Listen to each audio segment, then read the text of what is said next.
include, CPG, CPG, prime numbers. 말 그대로 소수 알고리즘입니다. namespace, C, programmers group, prime numbers 그래갖고 CPG, prime numbers, namespace alias를 만들었습니다.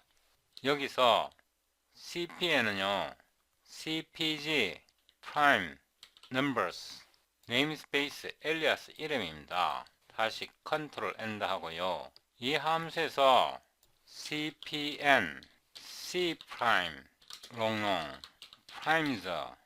primes라는 c prime 클래스 인스턴스를 하나 만들고요. primes에서 멤버 함수가 있는데 build primes라는 함수가 있고요. 여기서 이렇게 하면 1000이고요. 이렇게 하면 100만입니다. 이렇게 해놓고 SED, cout, primes report라는 멤버 함수가 있는데요. 이게 대문자입니다. cpg and l. 제가 여기에 오타를 쳤는데요. d 수정하고요. 이 부분을 1000만으로 바꾸겠습니다. 이 말은 generate prime numbers less than 10 million 이런 뜻입니다. 1000만보다 작은 소수를 생성하라 이런 뜻입니다. 여기서 auto n은요 2 곱하기 2 곱하기 3 곱하기 3 곱하기 3 곱하기 5 곱하기 5 곱하기 5 곱하기 5 곱하기 7 곱하기 7 곱하기 11 곱하기 11 곱하기 13 세미콜론 하고요. 그냥 아무렇게 숫자를 곱한 겁니다. std, cout, n은 n, cpg, and l 하고요. auto factors, 이 prime numbers 속에는 멤버 함수가 있는데요. factorize라는 멤버 함수가 있습니다. 여기다 n을 보내면요. 이 숫자 n을 소인수 분해해 줍니다. std, cout, factors of n 이렇게 하고요. 이 factors를 출력해 봅니다. cpg and l이고요. 그 다음에 이 n을요 나머지 없이 나눌 수 있는 약수를 구해 봅니다. auto divisor는 역시 primes에서 divisor라는 멤버 함수가 있고요. 여기에 n을 제공합니다. 이 부분을 복사해서 붙여놓고 이번에는 divisors of n, divisors를 여기다 보냅니다. 이렇게 해서 함수를 다 만들었고요. 아무 컴파일러를 꺼내도 되는데요. 이번에는 마이크로소프트 컴파일러로 테스트 해보겠습니다. 078 Green Theorem CL SED C++20 EHSC 파일 이름은 changes.cpp fem.exe hit 엔터를 치면요 빌드가 되었고요. cls m 해보면 제가 이거를 잘 비교를 해보겠는데요. 여기에서 1000만보다 작은 최대 소수는요 이 숫자입니다. 그리고 66만 4579개의 소수가 생성되었고요. 그러니까 1000만보다 작은 소수의 개수가 66만 4579개라는 거고 이 개수만큼의 소수로 이 범위까지 그게 소수인지 아닌지를 판정할 수 있다는 뜻입니다. 그리고 이 n을요 소인수 분해했더니 이렇게 나왔는데요. 이 값 엉터리입니다. 왜냐하면 3 곱하기 3 곱하기 3은 인수인데 여기 안 들어있잖아요. 제가 알고리즘을 이렇게 허술하게 만들지 않겠죠. 왜 이게 올바른 연산을 못하냐 그러면요, 오버플로가 발생한 겁니다. 그래서 LL 롱롱으로 바꿔주고요, 다시 빌드합니다. 제가 이렇게 동영상을 촬영하는 이유는 여러분들이 제 알고리즘을 사용할 때 실수하지 말라는 뜻입니다.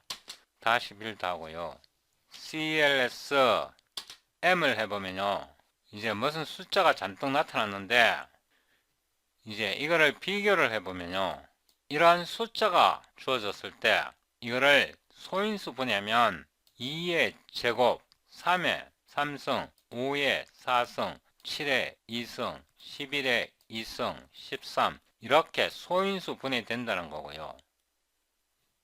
이 숫자의 약수를 모두 나열해보면 1, 2, 3, 4, 5, 6, 7, 8, 9 이렇게 해갖고 맨 끝에 이 숫자까지가 모두 약수란 뜻입니다. 끝에 500으로 나왔는데요, 위로 올라가서 비교해보면 n이 500입니다. 그래서 이게 이 n의 약수라는 뜻입니다. 우리가 초등학교 4학년인가 5학년부터 이런 정수가 주어지면 소인수 분해하는 걸 배웠는데요, 중학교 1학년 되면 이런 소인수 분해를 다시 한번 공부하고요, 고등학교 1학년 때 나머지 정리 부분에서 이런 소인수 분해를 다시 한번 배웁니다. 고등학교 때는 이런 정수를 직접적으로 다루지는 않지만 다항식을 다룰 때 나머지 정리 그래갖고 이런 정수 연산을 다시 한번 배웁니다. 만약에 이런 소인수 분해가 실생활에 중요하지 않다고 생각하시면요, 여러분은 수학이 뭔지 전혀 모르는 사람입니다. 어떤 정수를 소인수 분해하는 거는요, 굉장히 중요합니다. 그리고 이 소인수 분해가 결코 만만한 알고리즘이 아닙니다. 만약 여러분들이 어떤 숫자를 줬을 때 그걸 이렇게 소인수 분해할 수 있는 알고리즘을 찾아낸다면요, 여러분들은 현대 문명을 완전히 초토화시킬 수 있습니다. 이건 저의 영어 유튜브 채널인데요, 저의 영어 유튜브 채널에서 아래로 쭉 내려가 보면 Numerical Analysis 섹션이 있고요, 여기에서 이 버튼을 눌러보면요, 맨 끝에 크립토그래피라는 플레이리스트가 있습니다. 이 크립토그래피 플레이리스트에서 제가 18개의 동영상을 촬영했는데요, 여기에서 촬영 날짜를 보면 6년 전입니다. 제가 6년 전에 이 플레이리스트를 만들었는데요, 첫 번째가 Prime Number Theory and Algorithm입니다. 그리고 이 플레이리스트에 나오는 제 동영상은요, 모두 제가 만들어낸 RSA 알고리즘입니다. 그러니까 제가 다른 데서 소스 코드를 보고 만든 알고리즘이 아니고요, 제가 수학적 이론을 연구해서 만든 알고리즘입니다. Complete RSA Algorithm in C++ 이거를 클릭해보면요, 6년 전에 제가 이 RSA 알고리즘을 완성해갖고 이 동영상에 올렸는데요, RSA 알고리즘 구현하는 모든 과정이 이 플레이리스트에 들어있습니다. 그리고 3년 전에 The RSA 알고리즘 2 그래갖고 3년 전에 소스 코드를 한번 업데이트 해줬습니다. 여기에서 에피소드 029 이 링크를 누르면 소스 코드가 다운로드 됩니다. 제가 여러 번 눌렀는데요, 29번 이 압축을 풀고요, 이 폴더를 복사해서 작업 디렉토리 078 그린 티오렘 이 속에다 붙여넣고요, 이 폴더 속에 들어가 보면 톡 플레이 펀 매스 라이브러리가 있고요, 여기에 솔루션 파일이 있습니다. 이거를 더블 클릭하면 비주얼 스튜디오에서 로드가 되는데요, 이거 제가 옛날 마이크로소프트 C++로 만들었기 때문에 업그레이드 해야 합니다. OK를 누르고요, 이 솔루션에서 017 RSA 데모 이거를 누르고요, Set as Start Project를 누르고 이 속에 보면 RSA 데모 source.cpp 이 파일이 들어있습니다. 여기에서 컨트롤 F5번을 눌러보면요, 이렇게 프로그램이 실행됩니다. input text to encrypt 그래갖고 암호화할 텍스트를 입력하라는 뜻입니다. 나는 자랑스런 태극기 앞에 조국과 민족의 무궁한 영광을 위하여 몸과 마음을 이렇게 대충 쓰고요. 엔터를 눌러보면 이 한글로 된 텍스트가 이렇게 숫자로 나타내지고요. 이거는 암호화한 것입니다. 이렇게 한글 텍스트를 암호화해서 다시 복호화한 겁니다. 암호를 다시 풀어서 한글로 나타낸 건데요. 물론 I love Korea, 대한민국 만만세 이렇게 한글과 영어를 섞어도 당연히 됩니다. 이렇게 텍스트를 암호화해서 상대방한테 전달하고 상대방은 암호화 키를 이용해서 다시 복호화합니다. 이런 방식으로 암호화된 정보를 서로 전달하는 체계가 RSA 알고리즘입니다. 이런 연산을 하는 과정에서 제가 여기에서 보여드린 이런 정수를 인수분해하는 알고리즘이 필요합니다. 우리가 초등학교 4학년, 5학년 때부터 배운 정수의 소인수 분해는 현대 문명의 가장 큰 축입니다. 현대 대부분의 암호화 기법은 기본적으로 RSA 알고리즘을 바탕으로 하고 있습니다. 제가 1987년도 인천대 수학과에 입학했는데요. 수학과 동기 중에 진짜 아무것도 모르는 그런 친구가 아는 척은 또 엄청 해요. 엄청 하면서 한 번은 저한테 양자 컴퓨터에 대해서 막 떠드는 겁니다. 그 친구는 미국이나 중국 같은 그런 국가에서 양자 컴퓨터를 왜 만들려고 하는지도 모르면서 양자 컴퓨터에 대해서 막 설명을 하는 겁니다. 양자 컴퓨터를 만드는 첫 번째 목표가요, 존나리 큰 정수가 주어졌을 때 이 정수를 존나리 빨리 소인수 분해하기 위한 겁니다. 여기에서 n은 작은 정수이지만 암호화에서 사용되는 정수는 256, 512, 1024 자릿수가 엄청난 정수입니다. 제가 만든 알고리즘은 아주 작은 정수에 대해서만 사용할 수 있는 거고요. 암호화에서 사용하는 정수는 자릿수가 1024, 1000자리가 넘습니다. 그런 정수는 일반적인 컴퓨터로는 소인수 분해 못해요. 소인수 분해를 할 수 있으면 암호를 깰 수 있거든요. 우리가 고등학교 1학년 되면요, 복소수에 대해서 배웁니다. 복소수를 배울 때 시험에 반드시 나오는 게 3차 다항식, 그러니까 3차 방정식의 한근을 오메가로 나타내고요. 그 3차 방정식의 한근 오메가의 주기성 그리고 대칭성에 대해서 배웁니다. 그거는 거의 시험에 단골 메뉴로 나오는데요. 만약에 그 복소수가 실생활에 쓸모가 없는 거라면 그런 복소수를 왜 배우겠습니까? 대한민국 정부에서 그런 수학을 왜 가르치겠습니까? 3차 방정식의 한근 오메가는요, 주기성과 대칭성을 갖고 있고 그게 FFT 알고리즘의 핵심 원리입니다.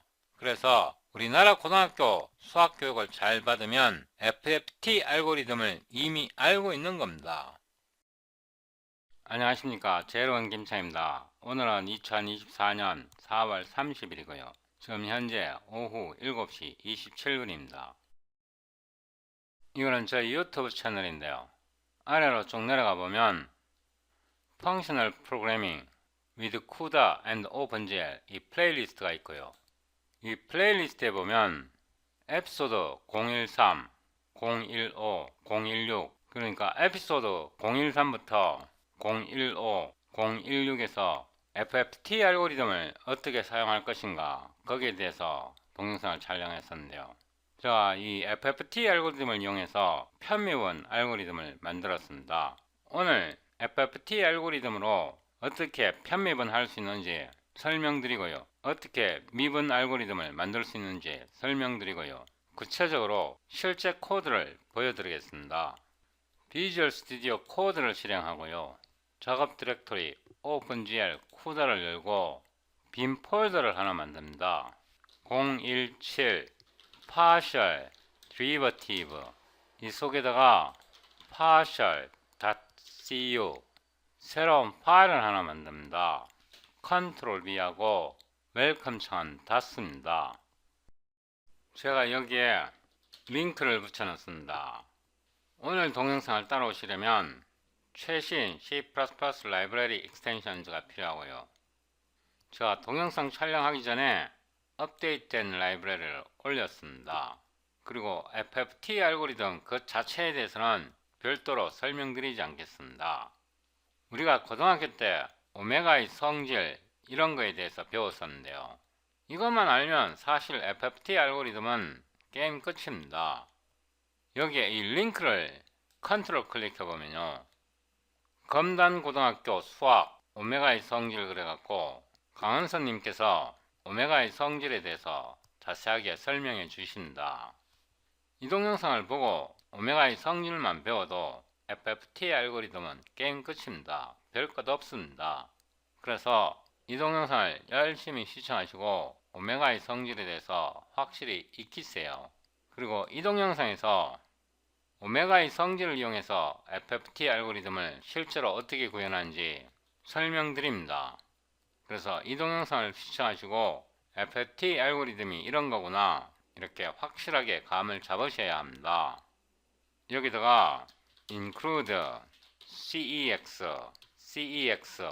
math.hpp include cpg std extensions hpp include cpg chrono random pragma nvidia diagnosis suppressor 177 namespace cpt cpg types namespace ccr cpg chrono random namespace cet CUDA extensions types namespace cem CUDA extensions method using namespace CUDA extensions method operators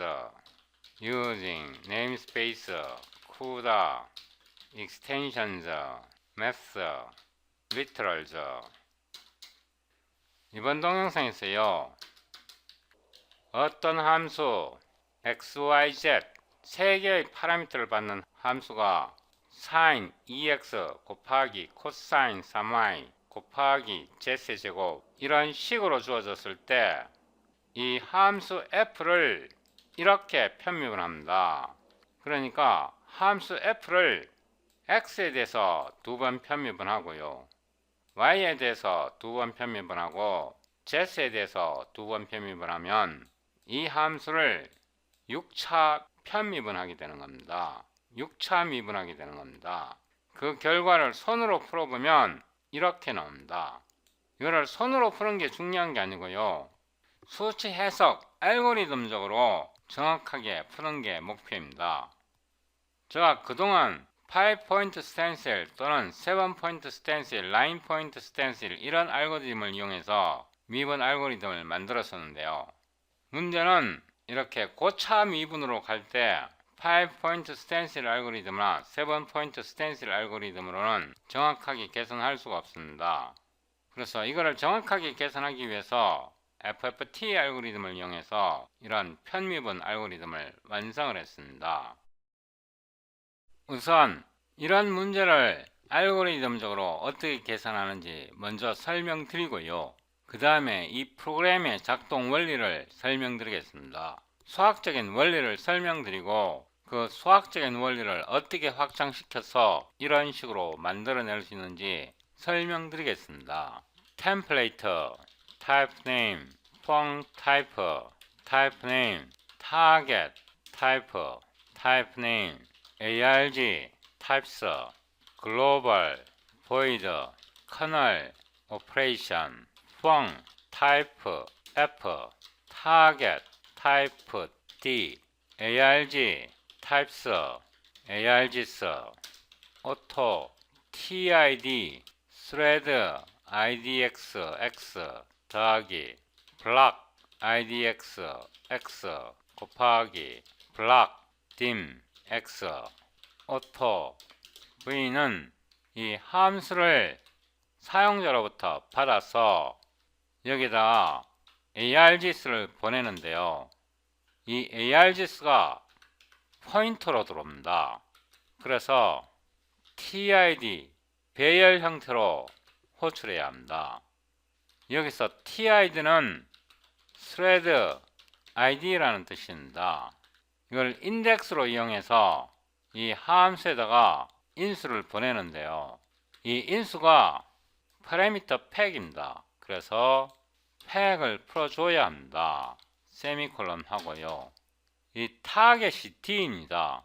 이 D도 포인터로 들어옵니다. D가 포인터로 들어오기 때문에 TID를 제공해서 값으로 변환하고요. 이 함수 F가 리턴하는 값은 복소수입니다. 이 복소수는 제가 만든 복소수입니다. 이 쿠다에 들어있는 복소수 아니고요. 제가 별도로 만든 복소수이기 때문에 그를 표준 C++ 복소수로 변환해 줍니다. 여기서 V의 타입을 출력해 보려면 쿠다 타입 캐러거리 V 이렇게 하면 V의 타입이 출력됩니다. 그래서 이런 쿠다 타입 캐러거리 이런 함수가 없으면 템플레이트 메타 프로그래밍이 굉장히 어려워집니다. 커널 오퍼레이션 만들었고요. void, extremely, accurate, partial, derivative 함수를 하나 만들고요. cpg, display, function name 하고 이 함수 이름을 복사해서 여기다가 메인 함수를 만들고요. 붙여놓고 cd, cout, 플러스 season을 17자리로 출력해 봅니다. 일단 이렇게 해서 빌드가 되는지 테스트해 봅니다. 명령줄 프롬프트를 열고요. cd 017 partial derivative nvcc 소스 파일 이름은 partial.cu on.exe 출력 파일 이름이고요. std C++ 20 표준을 사용해야 하고 x 컴파일러 wd disable warning이란 뜻입니다. 4819 이거는 한글에 관한 경고를 무시하라 이런 뜻입니다.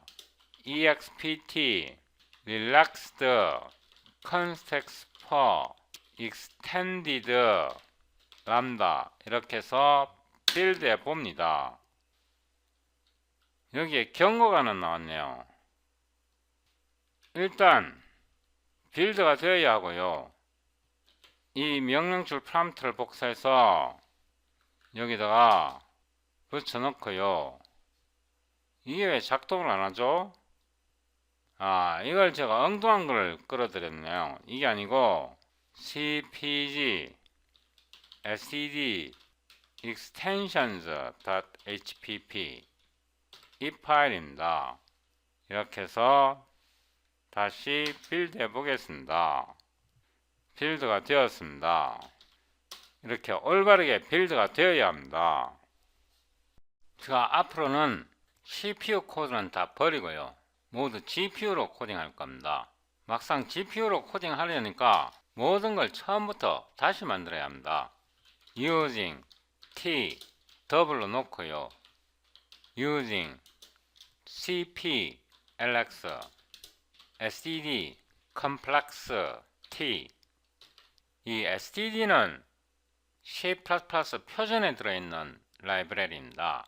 이거는 CPU 코드에서만 사용할 수 있고 GPU CUDA에서는 이 라이브러리 사용할 수가 없습니다.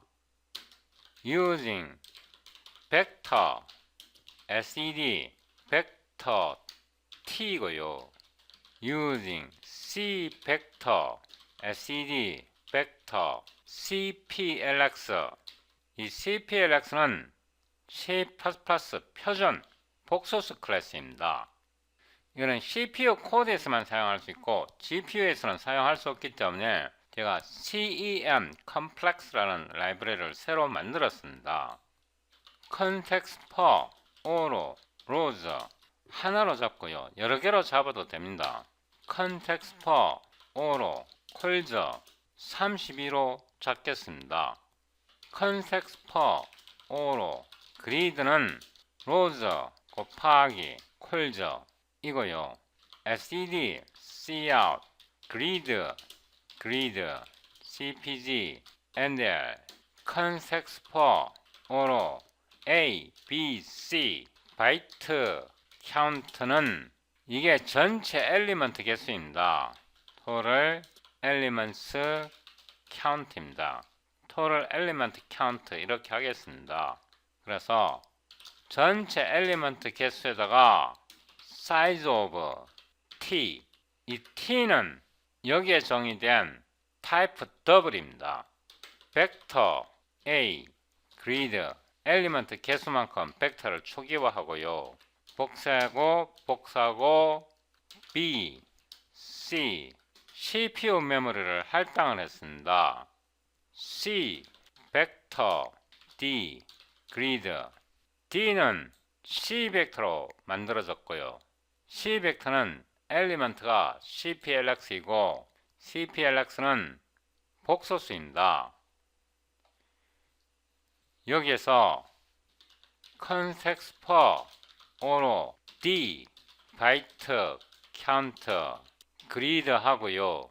곱하기 size of D 같은 경우는 엘리먼트 타입이 C 벡터입니다. C 벡터는 엘리먼트 타입이 컴플렉스입니다. 그래서 CPLX를 줘야 합니다. auto, generator, CCR은 random chrono namespace이고요.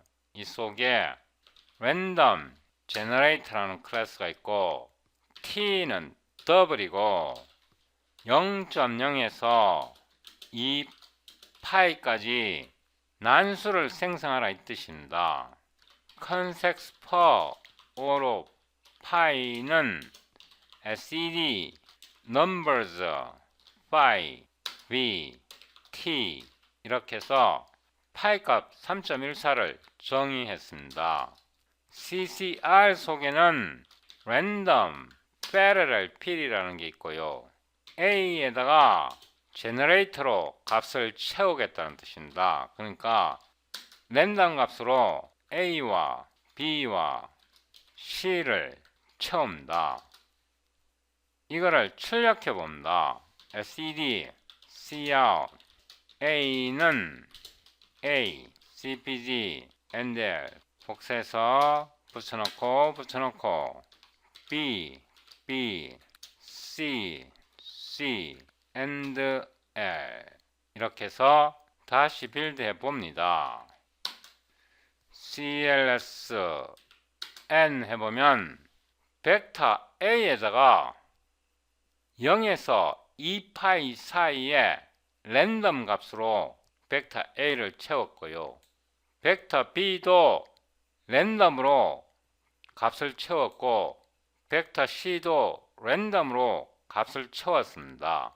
그러니까 A, B, C는 모두 랜덤 난수 값으로 값을 채웠습니다.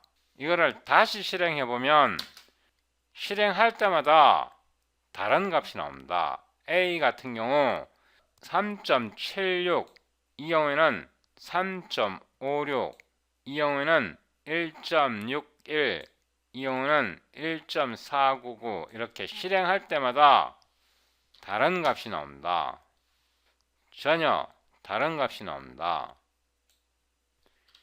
이제 GPU 메모리를 할당합니다. T 타입이 더블이고요. A, B, C.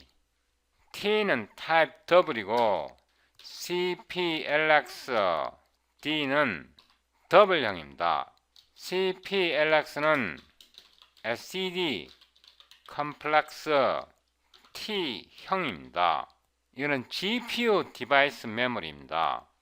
CUDA, 멜록, A, B, C, 바이트 카운터, 복사해서 붙여놓고 B, C, ABC 메모리를 할당하고요.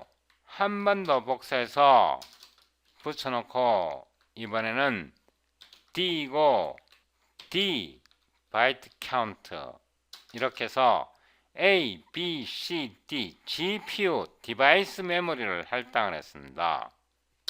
메모리를 쓰고 난 후에는 프리를 해줘야 합니다. A 복사해서 붙여놓고 B, C, D 메모리를 사용한 후에는 할당을 해제하고요. 더 이상 CUDA 디바이스를 사용하지 않을 경우에는 CUDA 디바이스 리셋 원래대로 초기화하겠다 이 뜻입니다. 위로 올라가서 이 사이에 CUDA MEM CPY A 데이터 앞에 오는 게 타겟이고 뒤에 오는 게 소스입니다. A는 호스트 메모리 CPU 메모리고요. A는 GPU 메모리입니다. CUDA MEM CPY 호스트에서 디바이스로 메모리를 복사하는데 여기에 잊어버린 게 있습니다. A, B, C 바이트 카운트 메모리 크기를 지정해 줘야 하고요. 복사해서 붙여놓고 B, C 한 번 더 붙여놓고 D 바이트 카운터 이거는 필요 없습니다. 우리가 앞에서 D는 선언은 했지만 값을 초기화하지 않았기 때문에 CPU 호스트 디바이스 메모리 D에서 디바이스 D로 복사할 필요가 없습니다. 이 값은 리턴 값으로 받을 것입니다. 커널 오퍼레이션에서 세 개의 꺽쇠를 하고 로즈, 콜저 세 개의 꺽쇠를 닫고 이제 함수를 제공해야 하는데요. 함수 이름을 G로 하고 타겟은 D이고요. ARG 타입스에 해당하는 게 A, B, C 세 개를 보냅니다. 물론 여기에 오토 G가 되고 두 개의 언더스코어 디바이스 괄호 열고 O로 A, O로 B, O로 C를 각각 받습니다. 세미콜론 하고요. 이 커널을 실행한 후에 CUDA, MEM, CPY, D, 데이터, D, 바이트 카운터, CUDA, MEM, CPY 이번에는 디바이스에서 호스트로 복사합니다. 세미콜론 하고요. 여기에서 우리가 지금 이런 식을 계산할 겁니다. 함수 f를 x에 대해서 두 번 편미분하고 y에 대해서 두 번 편미분하고 z에 대해서 두 번 편미분하면 이런 식이 나오는데 이거를 수치 해석적으로 계산합니다. 이런 알고리즘을 어떻게 구현할까 싶은데요. 알고 보면 굉장히 쉽습니다. 모를 때는 어렵고요. 알고 나면 정말로 쉽습니다. 더 진행하기 전에 여기에서 우리가 람다 G를 정의했고요. 이 G를 정의할 때 디바이스 이 키워드를 스퀘어 브래킷 뒤에 그리고 파라미터 리스트 앞에 중간에 끼워 넣었습니다. 이 람다 g를 커널 오퍼레이션의 아규먼트로 보냅니다. 위로 올라가서요. 커널 오퍼레이션에 보면 펑 타입이 g인데 g로 바꾸고요. 그러면 이 f가 g가 되어야 하고 g는 값을 반환합니다. 다시 아래로 내려오고 이 람다 g에서 값을 반환해야 합니다. 리턴 하는데 2r 더하기 3i 이렇게 값을 반환합니다. 이 뜻은 CEM 컴플렉스 더블 2.0 3.0 실수부가 2.0이라는 뜻이고 허수부가 3.0이라는 뜻입니다. 이 R에서 이 R은 실수부를 나타내고요. 3I에서 3은 허수부를 나타냅니다. 이거는 CEM 컴플렉스입니다. SDD 컴플렉스가 아닙니다. 다시 위로 올라가서 이 커널 오퍼레이션에서 람다 g는 파라미터를 받고요. 파라미터를 받아서 복소수를 리턴합니다. 이 함수 g의 아규먼트 개수가 몇 개인지 어떻게 확인할 수 있습니까? 이렇게 확인할 수 있습니다. context for 오로 p count는 cpt 파라미터 count v 꺽쇠 열고요. 댓글 type g 세미콜론 이렇게 하면 함수 g 이 람다 g가 취하는 파라미터 개수를 반환합니다. cet once this 파라미터 count는 p count and 이렇게 해서 빌드해 봅니다. 다시 빌드 합니다.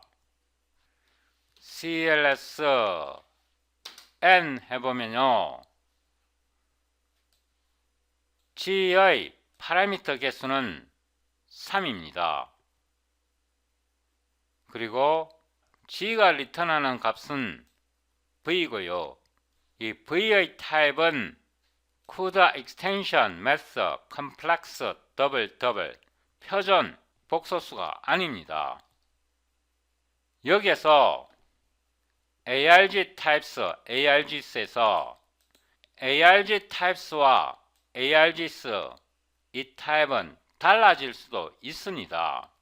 이 타입을 화면에 출력할 수 있어야 템플레이트 메타 프로그래밍이 가능해집니다.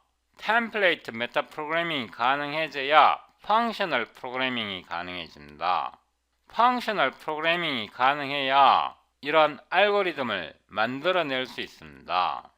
그래서 여기에다가 CUDA pack category라는 매크로 함수가 있고요. pack category에는 args 이 아규먼트를 보냅니다. 세미콜론 하고요. args types로 이거의 타입을 출력해 보려면 CUDA pack name이 있습니다. arg types는 pack이고요. 이 이름을 출력해 보려면 pack name arg types 이렇게 제공해야 합니다. 이렇게 해서 다시 빌드해 봅니다. cls n 해보면요. args는 더블 포인터로 들어가고 arg types는 더블 포인터로 들어갔습니다.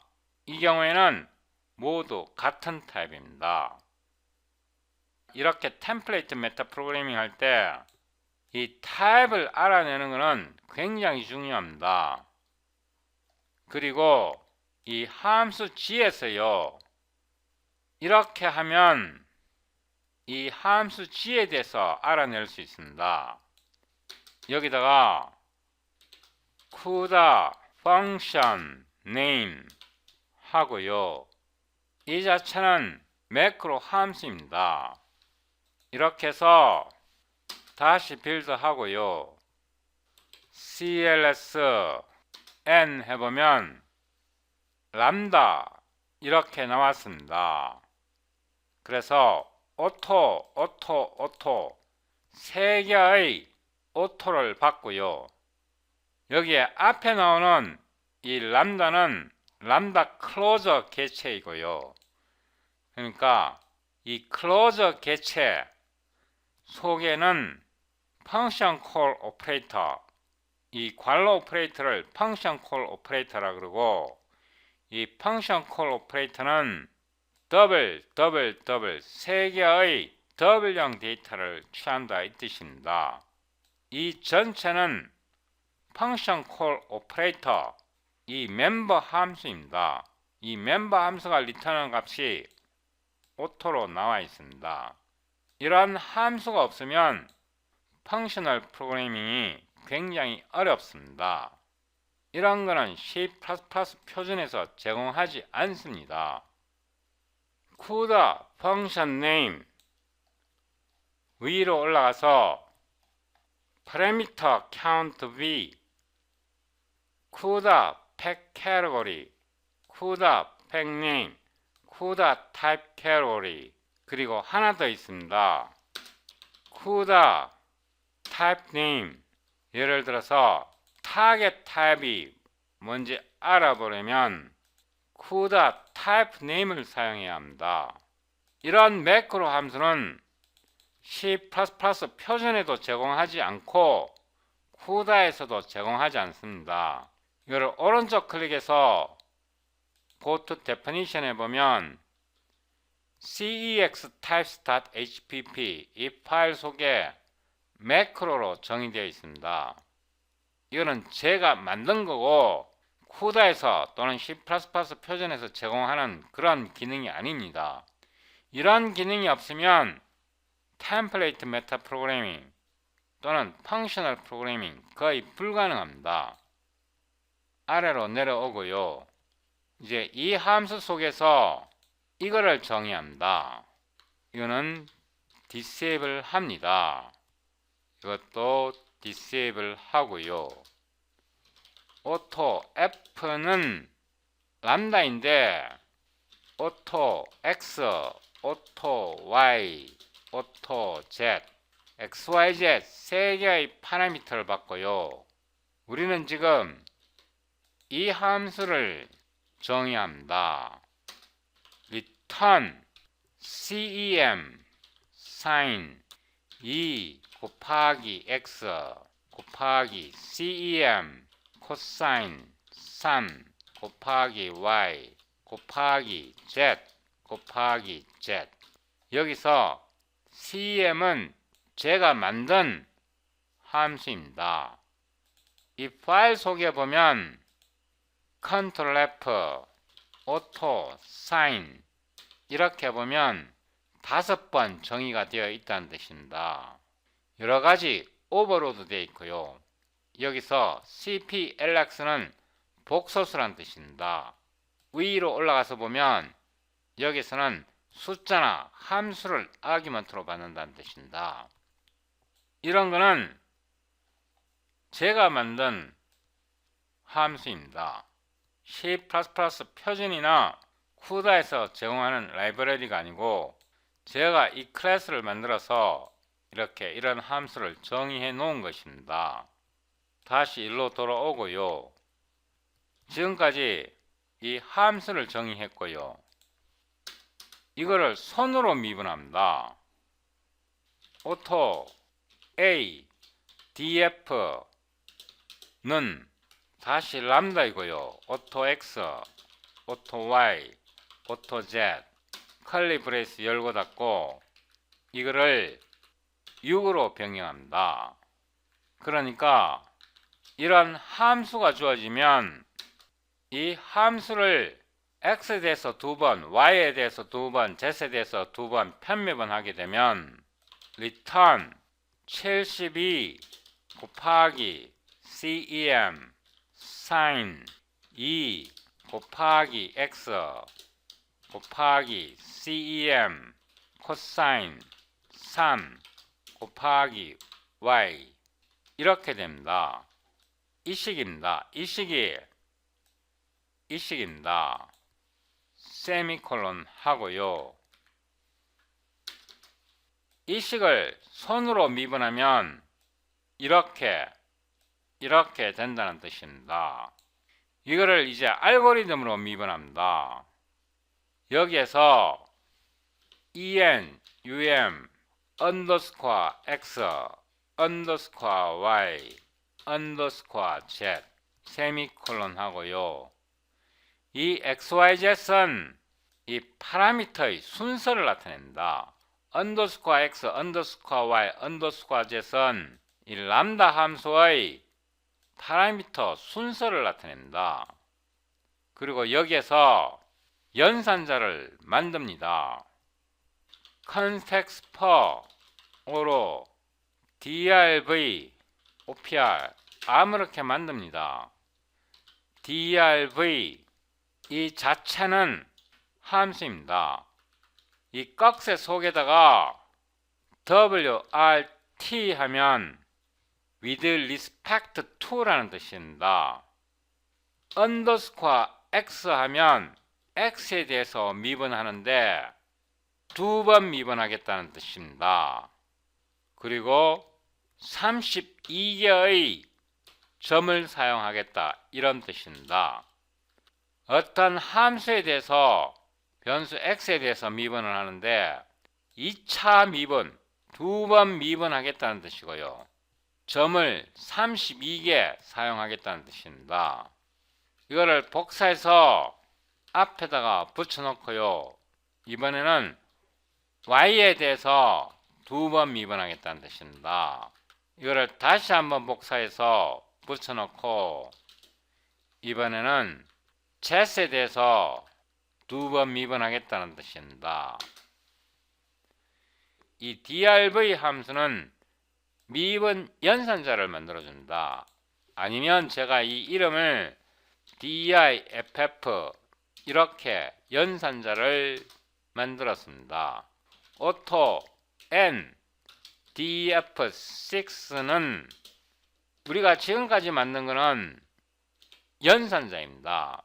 이 연산자에다가 이 함수 f를 곱해주면요. 이 자체는 이 식입니다. 그러니까 함수 f를 이렇게 미분해서 새로운 식을 만듭니다. 이거는 새로운 식입니다. 값이 아닙니다. 아직은. 여기에서 context per가 붙은 거는 컴파일 타임에 코드를 생성한다는 뜻이고요. 이 diff는 제가 이름을 이렇게 diff6으로 바꾸고 여기서도 diff6으로 바꾸고요. 연산자를 만들어내는 것은 굉장히 중요합니다. f는 지우고요. diff6는 이런 미분 연산자를 정의한 겁니다. 연산자를 여러분들이 마음대로 만들어낼 수 있어야 합니다. 예를 들어서 diff6 1은 dz, dy, dx 이 순서를 바꿔도 동일합니다. 그리고 이거는 3차 미분입니다. 그래서 이거를 3으로 바꾸고요. 이것도 3으로 바꾸고 z를 맨 먼저 적분하니까 이게 z이 되고 z에 대해서 한 번 미분하고 1차 미분일 때는 16개의 포인터를 사용해도 충분합니다. 그 다음에 x에 대해서 편미분하니까 이게 x가 되고 1차 미분하는데 16개의 점을 사용하라는 뜻입니다. 맨 끝에 y로 바꾸고 1차 미분하고 8개의 점만 사용하라는 뜻입니다. 플로트로 계산할 때는 8개의 점만 사용해도 충분한 정밀도가 나오고요. 더블로 계산할 때는 16으로 해보겠습니다. 이렇게 미분 연산자를 정의하고 오토 n df3는 이 미분 연산자를 이용해서 곱하기 f 하게 되면요, 이번에는 이 식을 계산하게 되는 겁니다. 그러니까 함수 f를 z에 대해서 x에 대해서 y에 대해서 각각 한 번씩 미분하는 미분 연산자를 이용해서 수치 해석적으로 계산하는 겁니다. 위로 올라가서 이 함수를 한 번 더 복사해서 붙여넣고요. a df3는 이 함수를 x, y, z에 대해서 각각 한 번씩 미분하게 되면 2, 3, 6이고 z에서 2가 떨어지니까 마이너스 12 곱하기 이렇게 됩니다. 사인이 코사인 되고요. 이 코사인이 사인이 되고요. z에 대해서 한번 미분하게 되니까 z이 됩니다. 이거는 선으로 미분한 것입니다. 아래로 내려오고요. 이 수치 해석적으로 계산할 때 이거는 값이 아니고요, 함수입니다. 결과가 함수입니다. 이런 함수로 나옵니다. 오토 v a df 3은 a df 3에다가 이거는 x, y, z 세 개의 값을 받습니다. 그 세 개의 값을 g에서 받는 a, b, c로 인수를 제공합니다. 그래서 a, b, c 한 번 더 복사해서 붙여놓고 df6 df6 이거를 한 번 더 복사해서 이번에는 n df3 n df3 n df6 n df6 하고요. 이 수치 해석적으로 미분할 경우에 반환값이 복소수입니다. 그래서 복소수에서 실수값만 취합니다. 이거를 잊어버리면 안 됩니다. 이렇게 해서 출력해 봅니다. printf v a df3는 v a df3 퍼센트 17 lf 줄바꿈 하고요. 여기에 공백을 빼겠습니다. v n df3는 퍼센트 17.17 lf 줄바꿈을 2개 하겠습니다. v n df3 이렇게 해서 복사해서 붙여넣고 df6 ndf6 df6 ndf6 이렇게 하고 우리는 지금 함수 g 속에 들어 있습니다. 이 전체가 함수 g입니다. 함수 g 속에서 리턴 값을 해줘야 빌드가 됩니다. 리턴 예를 들어서 OI 이렇게 하면 허스 O를 리턴 하겠다는 뜻입니다. 그리고 위로 올라가서 쓸데없는 거는 디세이블 하겠습니다. 여기서 이제 이 부분은 disable 하고 이 부분도 disable 하겠습니다. 이렇게 해서 다시 빌드 합니다. cls n 해보면 잘 보세요. 위로 올라가서 값을 비교해 봅니다. 함수 g 속에서 이런 세 개의 변수를 받는 함수 f를 정의했고요. 이 함수 f를 손으로 미분한 겁니다. 이거는 손으로 x에 대해서 한번, y에 대해서 한번, z에 대해서 한번 손으로 미분한 거고, 이 함수는 x에 대해서 두 번, y에 대해서 두 번, z에 대해서 두 번 손으로 미분한 겁니다. a가 붙은 거는 algebraic, 그러니까 대수학적으로 손으로 풀었다는 뜻입니다. 그리고 함수 f를 미분 연산자를 만들어서 수치 해석적으로 푼 겁니다. 이거는 이 자체가 함수입니다. 이거는 xyz에 대해서 1차 편입은 한 거고요. 이거는 xyz에 대해서 2차 편입을 하는 연산자이고, 이거를 이용해서 ndf6, n은 numerical이라는 뜻입니다. 손으로 미분할 때는 반환값이 실수이고요. 수치 해석적으로 미분할 때는 반환값이 복소수입니다. 이 복소수에서 실수 부분만 취해서 값을 만든 겁니다. 여기서 앞에 출력되는 것은 대수학적으로 손으로 계산한 거고요. 뒤에 출력되는 값은 수치 해석적으로 알고리즘에서 계산한 겁니다. 그 결과를 비교해 보면 f에 대해서 3차 미분했을 때 여기까지 정확하고요. 이거 같은 경우는 여기까지 정확합니다.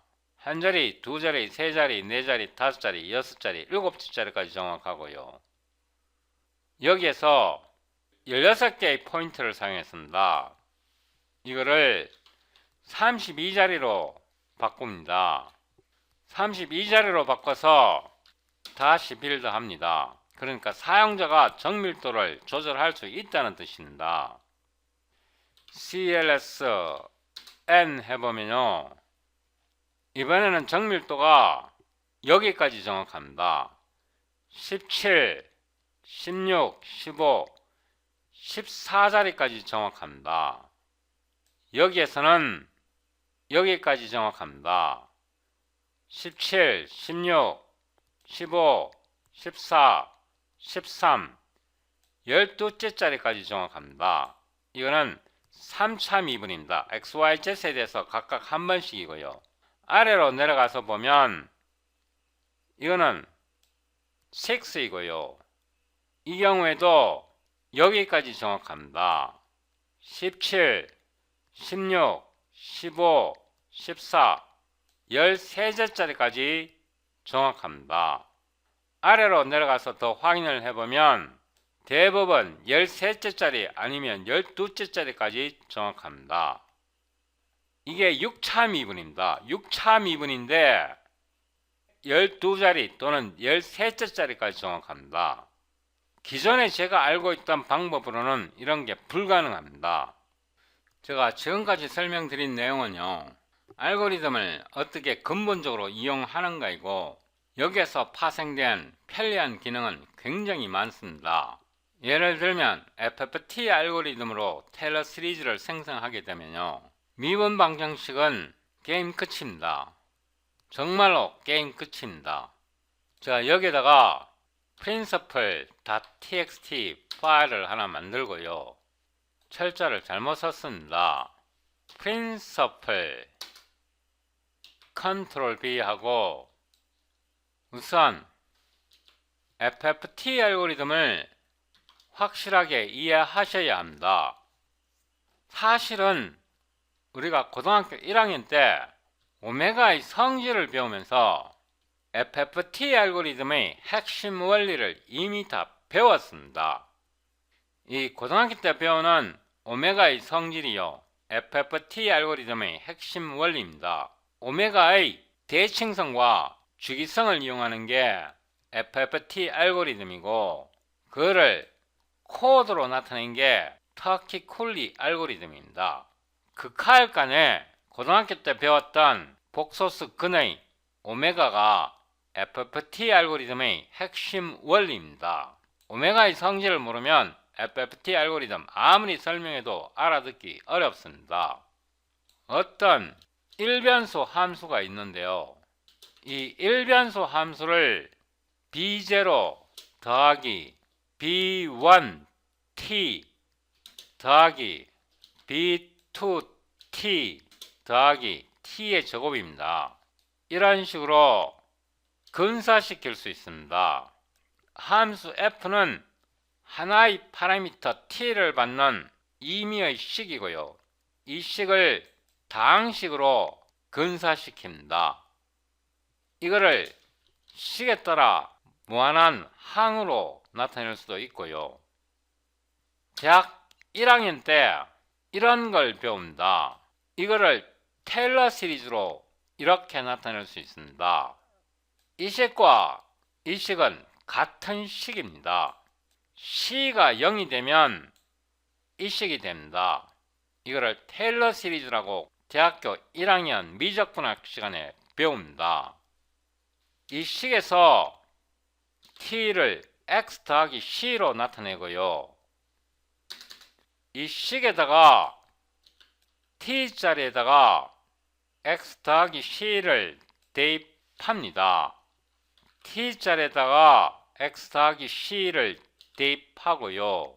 t자리에다 x 더하기 c를 대입하고요. t자리에다 x 더하기 c를 대입하고요.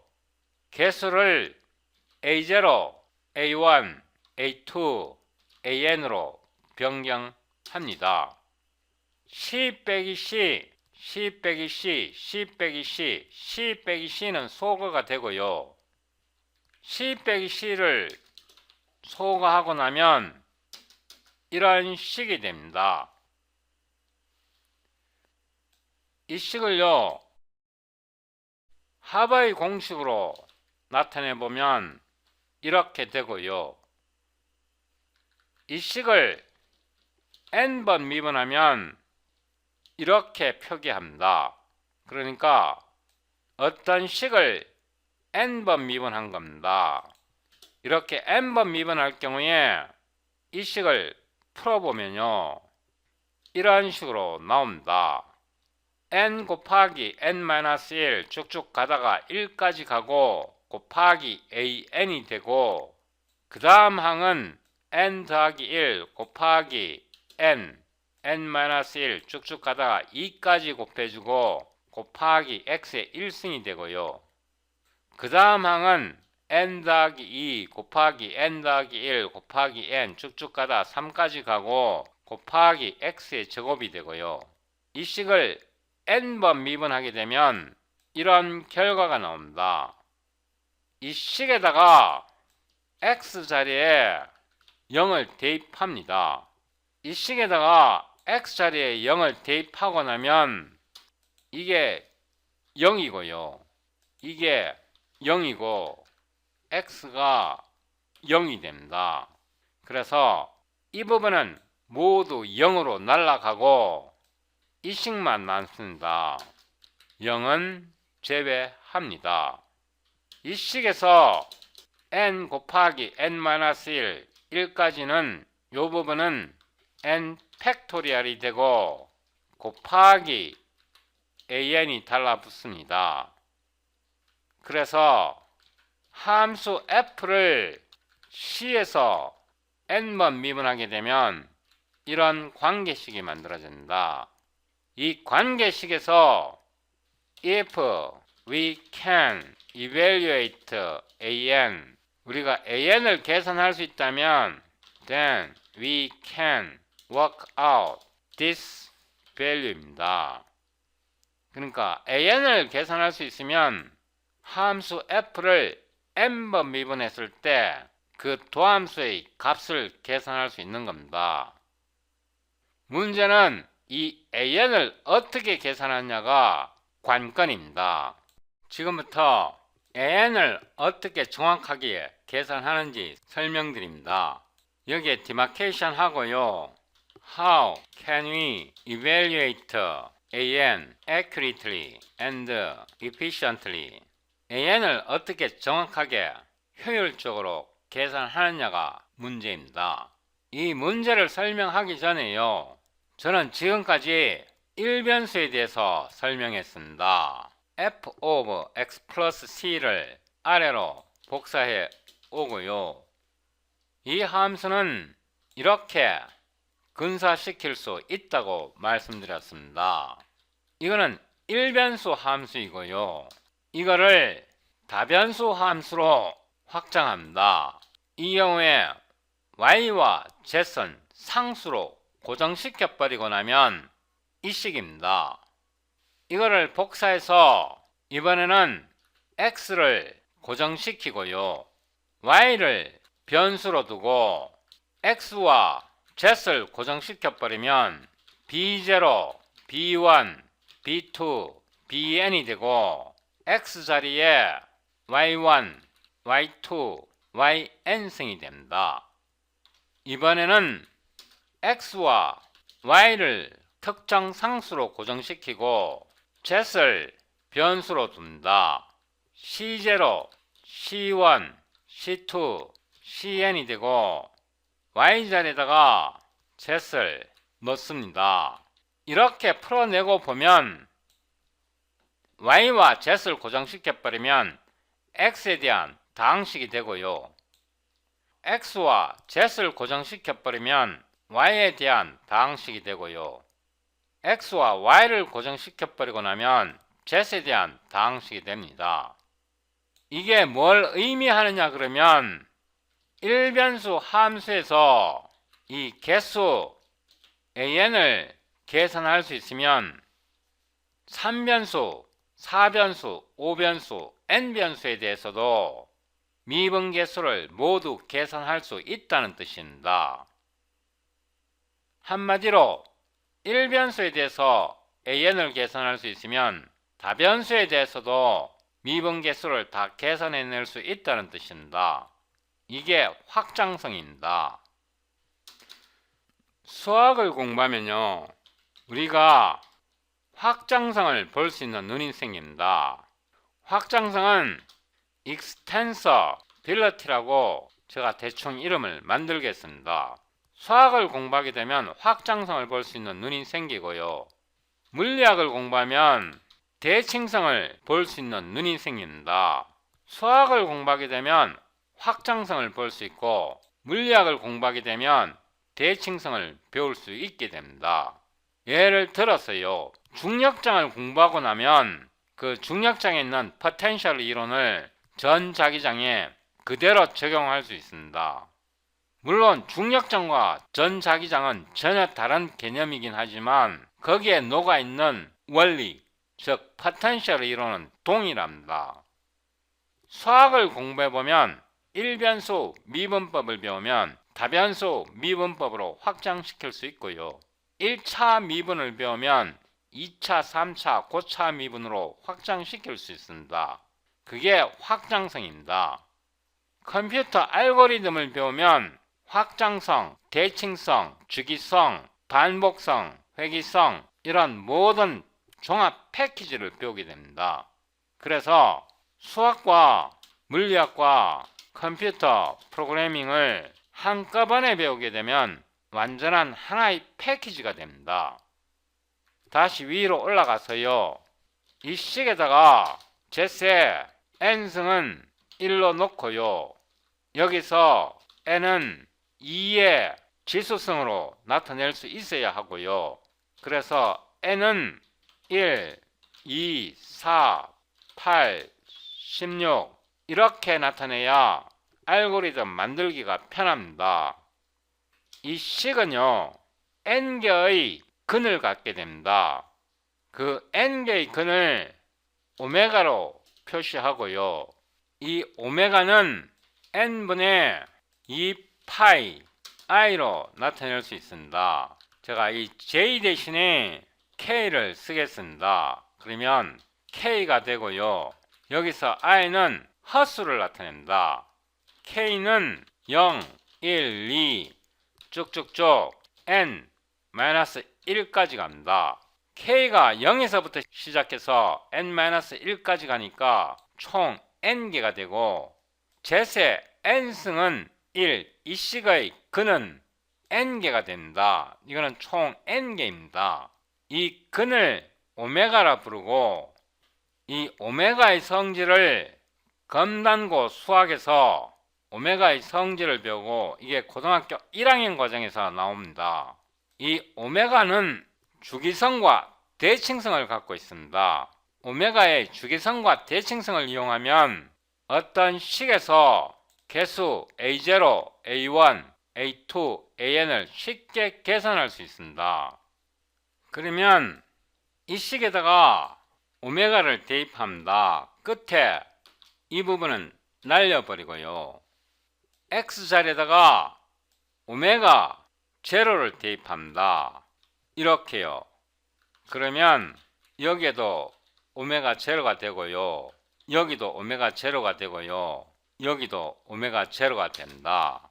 이번에는 오메가 1을 대입합니다. 그러면 이게 오메가 1의 1승이 되고요. 이게 오메가 1의 2승이 되고 이게 오메가 1의 n승이 됩니다. 이번에는 오메가 2를 대입합니다. 그러면 이게 오메가 2의 1승이 되고요. 이게 오메가 2의 2승이 되고 오메가 2의 n승이 됩니다. 이런 식으로 쭉쭉 나가고요. 맨 끝에는 오메가에 n-1을 대입합니다. 그러면 오메가에 n-1의 1승이 되고요. n-1의 제곱이 되고요. an n-1이 되고 오메가에 n-1의 n승이 됩니다. 이거를 행렬식으로 나타냅니다. 이걸 아래로 가져오고요. 붙여넣고 오메가 제로는 1이 됩니다. 그래서 이게 다 1이 되고요. 오메가 제로는 다 1이 되고 이거를 행렬식으로 나타내 보겠습니다.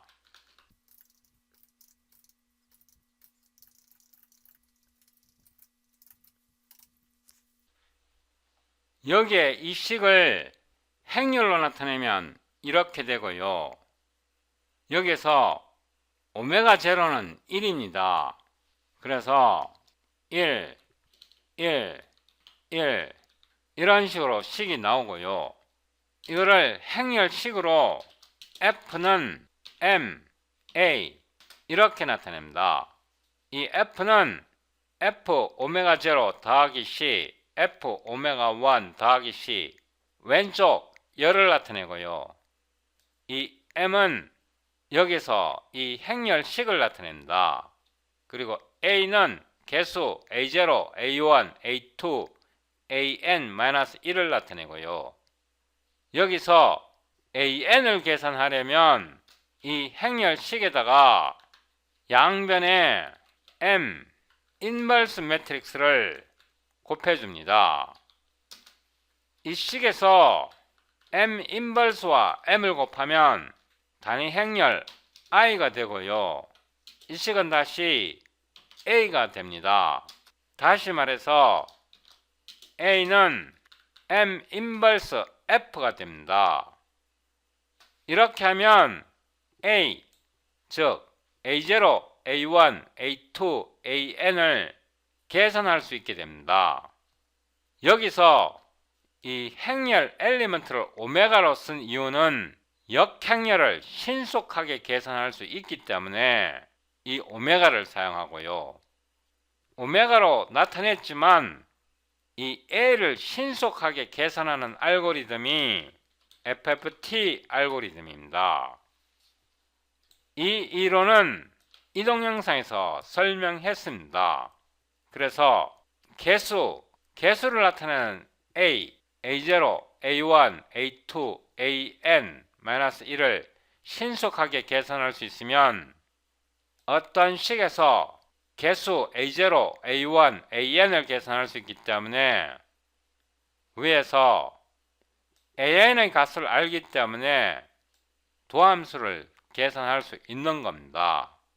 이렇게 일변수로 도함수를 계산할 수 있는 알고리즘을 만들고 나면 확장성의 원리에 따라 다변수 함수에 대한 도함수를 계산할 수 있고요. 이런 방식으로 알고리즘을 만든 게 이연산입니다. 이거를 확장을 해서 이런 미분을 할 수 있도록 알고리즘을 만든 겁니다. 그래서 이런 수치 해석적으로 미분하는 방식은 여기서 설명한 테일러 시리즈와 아래에서 이걸 FFT 알고리즘을 이용해서 만든 거고요. 이 FFT 알고리즘의 수학적인 기본 원리가 오메가의 성질입니다.